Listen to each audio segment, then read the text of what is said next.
কি একটা খবর বলেন দি, আসিফের যে এপিএস তার দেশ ত্যাগে নিষেধাজ্ঞা, তারপরে আইডি কার্ড নাই, কি করা হচ্ছে? তা তার কি দোষ? সালিবিলের কাছে টাকা নেই, যখন আমরা ম্যাচে থাকতাম তখনও একই অবস্থা। কটা টাকা পালি, কটা টাকার সন্ধান পালি, ছুটে ছুটে যেতাম।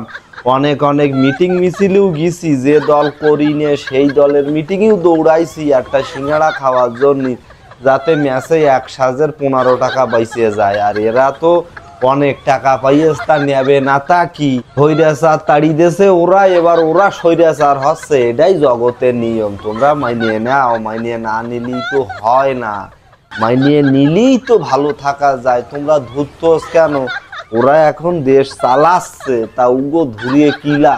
এখন আমার কথা হচ্ছে, কিছু খুঁট থেকে যেন সাববাড়ি না যায়, সাববাড়ি গেলে আবার অন্য ঝামেলা। যে জনগণগুলো পক্ষে ছিল ওই সমন্বয়ক, এই উপদেশটা গো, তারাও চলে যাবেন, গিয়ে আবার কি করবেন তা কিটা জানে।